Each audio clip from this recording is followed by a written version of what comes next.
Assalamualaikum warahmatullahi wabarakatuh. Hi everyone, welcome back to English Side. Di video kali ini kita akan bahas salah satu dasar yang paling penting, ya, common sentence patterns in English, dan bagaimana mengenali subjek dalam kalimat. Kalau misalkan kita bisa mengenali pola kalimat yang umum, kita akan jauh lebih mudah menjawab soal dengan cepat dan tepat. So, are you ready? Let's start with understanding what a sentence pattern really is and how to spot the subject in a sentence. Sebelum kita bahas pola kalimat lebih dalam, kita perlu paham dulu nih perbedaan dasar antara word, phrase, clause, and sentence. Kita bahas dari word dulu. Word itu adalah smallest unit in the sentence. Biasanya satu kata. Unit yang paling kecil dalam sebuah kalimat. Dan biasanya satu kata. Contohnya run, book, quickly. Nah, apa bedanya dengan phrase? Kalau phrase merupakan gabungan dari kata justru, a group of words. Namun, tidak boleh ada subjek, tidak boleh ada kata kerja. Betul, contohnya seperti a beautiful day, tidak ada kata kerja. In the morning, itu juga termasuk phrase. Apa itu clause? Nah, kalau clause, a group of words or phrases, tapi memiliki subjek dan verb. But doesn't yet have a complete meaning, tapi belum memiliki makna yang utuh. Contohnya seperti what she said, bla bla bla. Itu menggantung gitu maknanya. Atau when I arrived apa. Nah, ketika baca satu klausa, kita akan bertanya-tanya makna utuhnya apa. Nah, apabila misalkan kita masih bertanya-tanya makna utuhnya apa, itu masuknya clause. Berbeda halnya dengan sentence. Sentence itu complete clause. Klausa yang sudah lengkap dan sudah menyampaikan pikiran yang utuh. Maknanya sudah utuh. Contohnya tadi what she said. What she said is true. Itu sudah utuh maknanya. Itu dia perbedaan dari word, phrase, clause, dan sentence. So if you understand this more, semakin mudah nanti kita mengenali bagian-bagian kalimat. Dan ini akan sangat membantu kita ketika melihat soal structure. So bear this in mind. Let's talk about one of the most important things that we need to master in TOEFL ITP, yaitu common sentence pattern in English.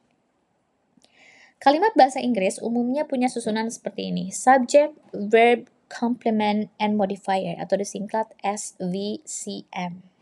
Ya, kita lihat ya contohnya di tabel ini. Mulai dari subjek. Di sini ada Anissa and I. Ini adalah subjeknya. Bought. Bought ini merupakan verb kedua, kata kerja, dan bentuk kata kerja kedua dari buy, membeli. Setelah itu ada a cake. Ini adalah complement. Complement ini merupakan sesuatu dan biasanya kata benda yang melengkapi verb. Gitu. Last night. Last night ini merupakan modifier. Modifier ini, yang dipakai di sini itu adalah modifier of time, yang memberikan informasi tambahan tentang waktu. Contoh kedua ada they followed a seminar last month. Subjeknya ada they, verbnya ada followed, bentuk kedua dari follow. Seminar komplementnya yang melengkapi verb, dan modifiernya time, last month. Dengan memahami pola ini, pola subject, verb, complement, modifier, kita bisa akan lebih cepat nih mengenali struktur kalimat TOEFL dan menentukan bagian mana yang hilang atau yang salah. Ingat, yang ini perlu diingat-ingat. Let's continue and explore more variations of this pattern. Kita bahas mengenai subjek dalam bahasa Inggris, aturan dasar subjek dalam bahasa Inggris. Yang pertama dan yang paling penting, every sentence must have a subject. Harus punya subjek. Ya, no subject sama dengan no sentence. Ya, every sentence must have a subject. Itu yang harus diingat. Lalu, apa sih yang bisa jadi subjek? Yang bisa jadi subjek itu bisa person, place, or thing. Orang, tempat, atau benda. Contohnya seperti my brother, the library, Facebook, semuanya bisa jadi subjek. Dan yang perlu kamu ingat, dalam kebanyakan kalimat, subjek muncul sebelum verb. Biasanya jadi kata pertama atau beberapa kata pertama dalam kalimat. Contohnya seperti the students study every day. Verbnya adalah study. Nah, subjek muncul sebelum study, yaitu the students.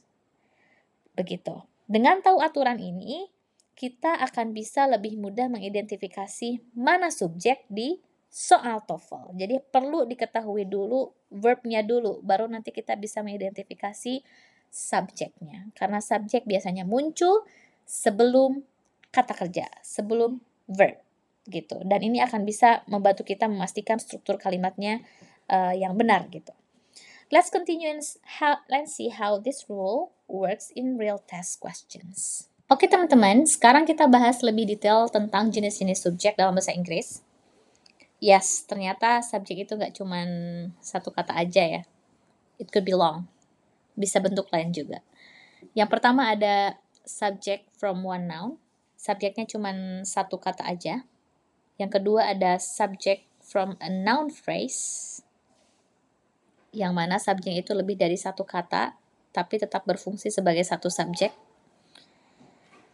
Subject from a clause, itu subjek yang berdasarkan dari klausa yang didapat atau dibentuk dari klausa. Klausa yang berfungsi sebagai subjek. Begitu. Selanjutnya ada it sebagai subjek. Nanti kita bahas bagaimana itu. Dan there as subject. Okay, let's look at examples so you can spot them easily. Jenis subjek yang pertama adalah subject from one noun. Nah, di sini dalam kalimat sederhana, subjek seringkali cuma satu kata benda saja. Bisa berupa orang, tempat, atau benda.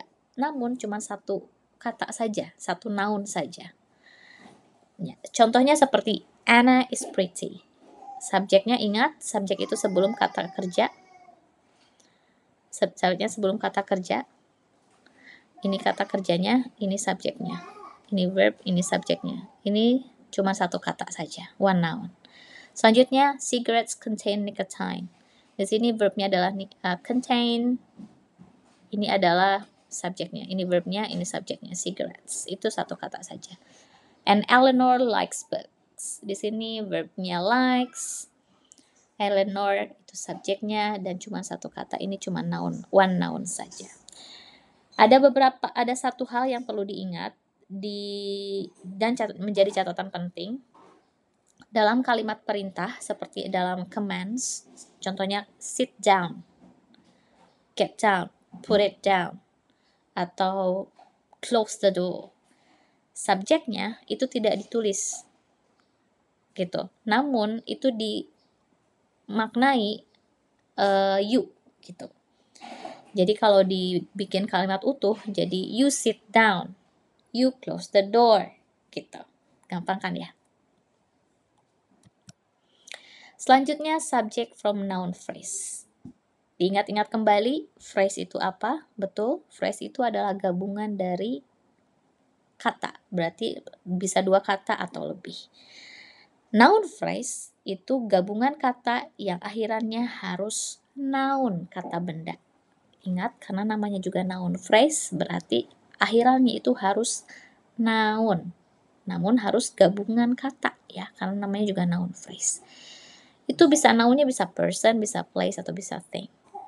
Namun diingat bahwa noun phrase ini tidak diawali dengan preposisi seperti in, on, at, of. Misalkan in the classroom itu bukan masuknya noun phrase gitu. Nah, kita lihat subject from noun phrase ya. Di sini tuh kita spot dulu verbnya, ini is dan ini subjeknya ada dua kata. Ini sudah masuk kaidah phrase ya. Ini dikatakan noun phrase karena ini akhirannya adalah noun. Betul. Contoh nomor 2, that small yellow house. Wah, banyak sekali ini katanya ya. Dan ini kita spotting verbnya dulu. Seperti biasa kita harus spot dulu verbnya biar tahu yang mana saja yang termasuk subjek. Berarti that small yellow house itu subjek. Terdiri dari 1, 2, 3, 4 kata. Sekarang lebih menantang lagi. Masih 4. Kita cari verbnya. Nomor 3 apa? Went. Went ini verbnya. Berarti Eleanor, Anna, Mecca, and I itu adalah subjek yang terdiri dari 4 kata. Eleanor, Anna, Mecca, and I. Kita lihat nomor 4. Nomor 4, seperti biasa, hal yang pertama dilakukan adalah spotting verbnya dulu. Ini verb. Ya, is. Nah, berarti kata-kata atau frasa sebelum verb adalah ini subjeknya. Berarti subjeknya ini. Eating vegetables. Kenapa ini beda sendiri warnanya? Karena ini ada Karena ini beda sendiri aturannya, bukan aturannya, namanya. Ini namanya tetap noun phrase, cuman jenisnya adalah gerund phrase. Gerund phrase itu ketika kata kerja, verb, ditambah dengan ing. Nah, diakhiri dengan noun, ini bersatu menjadi noun phrase. Gitu ya. Ini adalah noun phrase. Gitu. Sekarang nomor 5. To learn a new language takes time and effort. Seperti biasa, verbnya takes. Berarti kata sebelum verb adalah subjek. Berarti segini ya subjeknya. Ada berapa kata tuh? 1, 2, 3, 4, 5. Nah, ini juga beda warnanya. Karena ini adalah to infinitive. Ini dibentuk dari to infinitive. Saya tulis to INF aja ya. Nah, to INF plus noun di sini. Tetap diakhiri noun ya. Ini noun phrase juga. Segini itu noun phrase karena diakhiri dengan noun yaitu language. Namun di awalnya itu to infinitive itu to plus verb. To infinitive itu to plus verb ya. Itu namanya to infinitive. Namun ketika bersatu dan di akhirnya ada noun itu menjadi noun phrase. Begitu ya. Oke, selanjutnya subject from a clause. Coba di-recall kembali, clause itu apa? Klausa itu apa? Klausa itu adalah a group of words, gabungan dari kata-kata atau frasa-frasa yang memiliki subjek dan verb. Tapi maknanya belum utuh gitu ya, not full meaning. Diingat-ingat lagi. Nah, di sini satu klausa itu berperan sebagai noun. Karena kan kita ngomongin subjek. Subjek itu sama dengan noun gitu. Nah, meskipun terlihat panjang, tapi seluruh klausa itu berperan sebagai subjek. Bentuknya adalah fungsinya adalah noun. Kita contohnya seperti ini. What she said surprised everyone. Yang pertama kita spotting dulu verbnya, surprised. What she said. Ini itu ada, kenapa nggak frasa? Karena ini punya subjek. Ini punya verb. Verb di sini punyanya klausa, bukan punyanya main verb. Yang punyanya main verb adalah surprise. Di sini ada WH word, yaitu pakai what. Nah, ketika seperti ini, what she said, ingat yang menggantung dan not complete meaning, itu artinya berarti ini satu klausa. Panjang memang, ada subjek, ada verbnya, namun ini berperan sebagai subjek dan acting as a noun. Jadi segini itu noun gitu ya. Sekarang how you study is important. Nah, di sini spotting verbnya dulu. Di sini ada verb. Nah, di sini apakah ada verb lagi atau tidak? Apakah cuma frasa? Oh, ternyata klausa. Kenapa? Karena di sini ada subjek. Karena di sini ada verb juga. Cuman verb di sini punyanya si klausa. Dan di sini ada WH word lagi, yaitu how gitu. Jadi how you study itu klausa. Dan segini itu berperan sebagai subjek gitu. Kalau disebutkan adalah fungsinya adalah sebagai noun gitu. Nah, kita bahas lebih detail lagi mengenai subject from a clause. Kalau misalkan dibedah, what di sini kita akan bahas mengenai what dan how-nya. Ini WH word ya, yang 5W1H. Nah, what dan how ini memiliki makna tertentu. Kalau misalkan dijabarkan, what ini artinya the thing that gitu. Kalau dibilangnya jadi what she said, jadi the thing that she said, sesuatu yang dia katakan gitu. Karena the thing that terlalu panjang, makanya dipakailah what gitu. Ya. Berbeda dengan how you study, how itu kalau dijabarkan itu menjadi the way that. Nah, the way that. Cara kamu belajar itu penting gitu.